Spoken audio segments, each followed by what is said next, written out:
Welcome to Y R exam study. आज है 15 मार्च और इससे जुड़े जितने इम्पोर्टेंट करंट क्वेश्चन बनने वाले हैं हम इस वीडियो में डिस्कस करेंगे। वीडियो की जो पीडीएफ होगी वो हमारे टेलीग्राम चैनल मिल जाएगा, जिसका लिंक वीडियो के डिस्क्रिप्शन बॉक्स में दिया गया। और बता दें, इस वीडियो के अंत में एक क्वेश्चन दिया जाता है क्वेश्चन, और उससे जुड़े जितने फैक्ट हैं आपको लिखने चाहिए। और इस वीडियो की शुरुआत में हम बताए पहले पूछे गए प्रश्न का उत्तर देते हैं। तो जैसे आज हम देंगे उत्तर कल के पूछे गए प्रश्न का। तो कल के प्रश्न का उत्तर है, हाल ही में भारत की समृद्ध हैंडलूम विरासत को दर्शाने के लिए कहाँ विरासत शक्ति नामक हथकरघा प्रदर्शनी का उद्घाटन किया गया। तो कहाँ किया गया है? यह किया गया है नई दिल्ली में। ठीक है। तो अगला है, हाल ही में कब विश्व पाई दिवस मनाया गया। तो विश्व पाई दिवस यह मनाया गया कब? यह मनाया गया 14 मार्च को। पाई दिवस हर वर्ष 14 मार्च को मनाया जाता है। यह दिन गणितीय स्थिरांक पाई के सम्मान में मनाया जाता है। 14 मार्च की तारीख 3/14 पाई के पहले 3 अंकों 3.14 का प्रतिनिधित्व करता है, इसलिए इस दिन को विशेष रूप से चुना गया है। अगला है, हाल ही में अमेरिका और किस देश के मध्य संयुक्त सैन्य अभ्यास फ्रीडम शील्ड अभ्यास शुरू हुआ। तो यह हुआ किसके मध्य? यह हुआ अमेरिका और दक्षिण कोरिया के मध्य। फ्रीडम शील्ड एक बड़ा वार्षिक रक्षा अभ्यास है जिसे अमेरिका और दक्षिण कोरिया के सेनाएं संयुक्त रूप से आयोजित करती हैं। इस अभ्यास का उद्देश्य दोनों सहयोगी देशों के बीच समन्वय को मजबूत करना और संभावित सुरक्षा खतरों से निपटने की क्षमता को बढ़ाना है। अब युद्धाभ्यास, तो भारतीय सेना ने राजस्थान राज्य में अग्निवर्षा सैन्य अभ्यास किया। भारतीय वायुसेना ने लक्षद्वीप में कलारी लीप नामक अभ्यास किया। भारत जापान संयुक्त सैन्य अभ्यास धर्म गार्जन का 17वां संस्करण उत्तराखंड में आयोजित किया गया।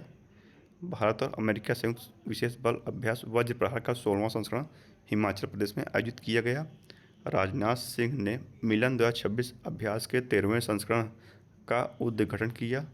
भारत और थाईलैंड की एयरफोर्स ने एक joint air exercise in situ अभ्यास किया।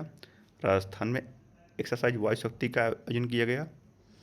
दक्षिण कोरिया और संयुक्त राज्य अमेरिका की वायु सेनाओं ने प्योंगगटे के ओसान एयरबेस में एक संयुक्त सैन्य हवाई अभ्यास बड्डी स्क्वाड्रन किया। तो ये था युद्ध अभ्यास। अगला, हाल ही में कौन HDFC ERGO जनरल इंश्योरेंस के प्रबंध निदेशक और CEO नियुक्त किए गए हैं। तो कौन बने हैं? तो यह बने हैं कौन? यह बने हैं Parthanil Ghosh HDFC ERGO general insurance के प्रबंध निदेशक और CEO नियुक्त किए गए हैं। अब नियुक्ति, तो आशा शर्मा ने माइक्रोसॉफ्ट गेमिंग की कमान संभाली है। निवेदिता दुबे त्रेहान PSPCL की पहली महिला डायरेक्टर बनी। G4 भारत, जर्मनी, जापान और ब्राज़ील की बैठक जर्मनी में हुई। दूरसंचार क्षेत्र में सहयोग बढ़ाने के लिए भारत और आयरलैंड देश ने वार्ता की है। गेल इंडिया लिमिटेड के मुख्य प्रबंध निदेशक दीपक गुप्ता नियुक्त किए गए हैं। गुजरात की गिफ्ट सिटी के नए चेयरमैन उदय कोटक बने। विजय आनंद को सिटी यूनियन बैंक के CEO नियुक्त किया गया है। अगला है, हाल ही में किसने मार्क जुकरबर्ग का रिकॉर्ड तोड़कर सबसे युवा सेल्फ मेड बिलियनर बन गए हैं। तो कौन बने हैं? तो यह बने हैं सुधा मिधा। फोर्ब्स की वर्ल्ड बिलियनर लिस्ट में शामिल होने वाले भारतीय मूल के 22 वर्षीय सुधा मिधा सबसे युवा सेल्फ मेड बिलियनर बन गए हैं। AI रिक्रूटिंग स्टार्टअप मेरकोर के को फाउंडर मिधा की संपत्ति 22 बिलियन है। अगला है, हाल ही में किसने असम में PMFEME इनक्यूबेशन सेंटर का शुभारंभ किया। तो किसने किया है? यह किया चिराग पासवान ने। केंद्रीय खाद्य प्रसंस्करण उद्योग मंत्री चिराग पासवान ने 13 मार्च 2026 को सोनितपुर जिले में तेजपुर विश्वविद्यालय में एक आधुनिक कॉमन इंक्यूबेशन सेंटर का उद्घाटन किया है। इस केंद्र की स्थापना खाद्य प्रसंस्करण उद्योग मंत्रालय के पूर्ण वित्तीय सहयोग से प्रधानमंत्री सूक्ष्म खाद्य प्रसंस्करण उद्यम योजना PMFEME के तहत की गई है। तो असम को GI टैग वाले कार्बी अंगोलोग अदरक की पहली खेप लंदन को निर्यात की गई। डोल जात्रा त्यौहार का आयोजन असम राज्य में किया गया। गित्वक नकाना नामक नई भूमिगत मछली असम में खोजी गई। गूंज 2026 युवा महोत्सव का आयोजन असम में किया गया। असम में पहली बार दुर्लभ स्म्यू, उत्तर यूरेशिया की एक दुर्लभ गोताखोर प्रजाति है जो स्म्यू को देखा गया है। अब असम, तो ये है मैप में असम। कैपिटल क्या है? दिसपुर। सीएम है हेमंत बिश्व शर्मा। गवर्नर कौन है? लक्ष्मण आचार्य।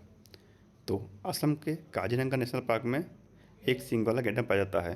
पूर्व का अमेजन देहांग पटकई राष्ट्रीय उद्यान कहा जाता है। असम के चराईदेव जिले में स्थित अहोम राजवंश के टीले नुमा स्थापना प्रणाली 2 दिसंबर को असोम दिवस के तौर पर मनाया जाता है। कुट असम के चिराईदेव जिले में स्थित अहोम राजवंश की टीले नुमा स्थापना प्रणाली को यूनेस्को के विश्व विरासत सूची में शामिल किया गया है।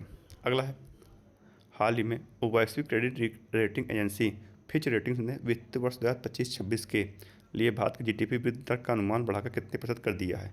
तो कितने परसेंट किया है? तो यह अनुमान बढ़ाकर 7.5% कर दिया है। वैश्विक credit rating agency Fitch ratings ने वित्तीय वर्ष 2025-26 के लिए भारत की जीडीपी वृद्धि दर का अनुमान 7.5% कर दिया है। एजेंसी के अनुसार मजबूत घरेलू मांग भारत की आर्थिक वृद्धि का मुख्य आधार बनी हुई है। अगला है, हाल ही में कहाँ पर्पल फेस्ट दिव्यांगजनों की प्रतिभा और उपलब्धियों का उत्सव का आयोजन किया गया? तो कहाँ किया गया है? यह किया गया नई दिल्ली में राष्ट्रपति भवन में। पर्पल फेस्ट का आयोजन 13 मार्च 2026 को राष्ट्रपति भवन में किया गया, जिसका उद्देश्य दिव्यांगजनों की प्रतिभा, उपलब्धियों और सपनों को सम्मान देना है। अगला है, हाल ही में भारत के किस अनुसंधान संगठन ने समुद्र के अंदर CE-20 क्रायोजन इंजन का सफल परीक्षण किया है? तो किसने किया है? यह किया इसरो। भारतीय अंतरिक्ष अनुसंधान संगठन इसरो ने रॉकेट प्रौद्योगिकी में एक और महत्वपूर्ण उपलब्धि हासिल करते हुए C-20 क्रायोजेनिक इंजन का समुद्र स्तर पर सफल हॉट सेट टेस्ट किया है। अब भारत, तो ये है मैप में Bharat. Henley passport India Bharat 80वें स्थान पर है। पहले स्थान पर कौन रहा? सिंगापुर। भारत में वर्तमान रामसर स्थल 98 हो गए हैं, जो दोनों लास्ट जुड़े गए हैं, पटना पक्षी अभयारण्य और छरीछाण। पटना पक्षी अभयारण्य ये उत्तर प्रदेश का है और छरीछाण ये होगा गुजरात का। और 18वां विश्व सम्मेलन भारत में प्रस्तावित है 1900 चाइना में और 17वां ब्राज़ील के रियो डी जेनेरियो में आयोजित किया गया था। भारत का विश्व का सबसे बड़ा चावल उत्पादक देश बन गया है। भारत में वर्तमान साक्षरता दर 80.9% हो गई है। भारत में वर्तमान साक्षरता दर 80.9% हो गई है। भारत में गंगा नदी डॉल्फिन सर्वेक्षण में 6300 प्लस गंगा नदी डॉल्फिन पाई गई। भारत में वीजा की एक नई कैटेगरी आयुष्मान वीजा लॉन्च की गई। तो भारत की पहली AI संचालित कौशल जनगणना सक्षम को मुंबई में लॉन्च किया गया। Indian ocean naval symposium IONS का चेयरमैन भारत को नियुक्त किया गया। भारत स्टील समिट 2026 का आयोजन नई दिल्ली में 16 से 17 अप्रैल को किया जाएगा। गित्वक नकाना नामक नई भूमिगत मछली असम में खोजी गई। AI बेस्ड शिकायत निवारण और आसान DBT इंटीग्रेशन के लिए भारत का पहला इंटीग्रेटेड दिव्यांग सहायक पोर्टल महाराष्ट्र में लॉन्च किया गया। नागालैंड ने भारत में सबसे अधिक 37% GST ग्रोथ दर्ज की। आरो डेंगला भारत के 93वें नंबर के ग्रैंड मास्टर बने हैं। माइक्रोन ने गुजरात पर दुनिया का सबसे बड़ा सेमीकंडक्टर क्लीन रूम खोला है। अगला है, हाल ही में किसने डिजिटल मैपिंग को बढ़ावा देने के लिए सुजल गांव ID का शुभारंभ किया? तो किसने किया है? यह किया आर पाटिल ने सुजल गांव ID की शुरुआत की, जो भारत के प्रत्येक ग्रामीण पेयजल योजना के लिए एक विशिष्ट डिजिटल पहचान संख्या है। यह अपनी तरह की पहली पहल है जिसके माध्यम से देश के सभी ग्रामीण जल आपूर्ति प्रणालियों को एकीकृत राष्ट्रीय डिजिटल प्लेटफॉर्म पर लाया जा रहा है। तो ये था आज के करंट अफेयर। अब देखते हैं रिवीजन। तो पहले पढ़े गए जानकारियों को होगा। तो 16 वर्ष से कम उम्र के बच्चों के लिए सोशल मीडिया पर प्रतिबंध लगाने वाला पहला यूरोपीय देश स्पेन बना। भारत के देवनमोर बुद्ध अवशेष पहली बार श्रीलंका भेजे गए। विश्व सरकार शिखर सम्मेलन 2026 का उद्घाटन दुबई में शेपिंग फ्यूचर गवर्नमेंट्स भविष्य की सरकारों का निर्माण थीम के तहत हुआ है। मेडिटेशन के लिए ग्रैमी अवार्ड दलाई लामा को दिया गया। स्पेन के वैज्ञानिकों ने पैंक्रियाटिक कैंसर का इलाज ढूंढ लिया है। ओमान ने भारत के साथ ग्रीन एनर्जी कॉरिडोर के लिए $10 बिलियन के निवेश के समझौते पर हस्ताक्षर किए हैं। चीन स्पेस एक्स की पहल को टक्कर देने के लिए अंतरिक्ष आधारित AI डेटा सेंटर बनाएगा। किर्गिस्तान ने भारत से जानवरों और पशु उत्पादों के आयात पर प्रतिबंध लगा दिया है। राष्ट्रीय सांख्यिकी कार्यालय NSO ने माइग्रेशन डेटा को अपडेट करने के लिए देशव्यापी माइग्रेशन सर्वे की। घोषणा की। काबाकियानो ने पश्चिमी गोलार्ध की सबसे ऊंची चोटी माउंट अकांगुआ अर्जेंटीना में जो स्थित है उसको फतह किया। सुप्रीम कोर्ट ने तमिलनाडु और कर्नाटक के बीच पेन्नर नदी जल विवाद में नदी पर जल ट्रिब्यूनल बनाने का निर्देश दिया। भारत ने 95 देशों को जोड़कर पहले वैश्विक बिग कैट शिखर सम्मेलन की मेजबानी करी है। केरल के कंथलूर में आर्किडीज की नई प्रजाति खोजी गई। और महाराष्ट्र के मुंबई में 2026 छठा नेशनल क्रॉप न्यूट्रिशन समिट आयोजित किया गया। पुलिस अनुसंधान संगठन और विकास ब्यूरो ने 9वें राष्ट्रीय सम्मेलन का आयोजन आंध्र प्रदेश में किया। और इजरायल के राष्ट्रपति नेतन्याहू को इंटरनेशनल कोर्ट ने फांसी की सजा सुनाई है। और 3D रेलवे प्रिंटिंग में 6 घंटे के अंदर जापान ने प्रिंट किया था। तो ये था रिवीजन। अब पूछते हैं आपसे आज का करंट अफेयर। आज का प्रश्न है आपसे, हाल ही में भारत का दूसरा पूर्ण साक्षर केंद्र शासित प्रदेश कौन सा बन गया? तो कौन सा बना है? तो पहले तो बना था लद्दाख, अब दूसरा कौन बन गया है?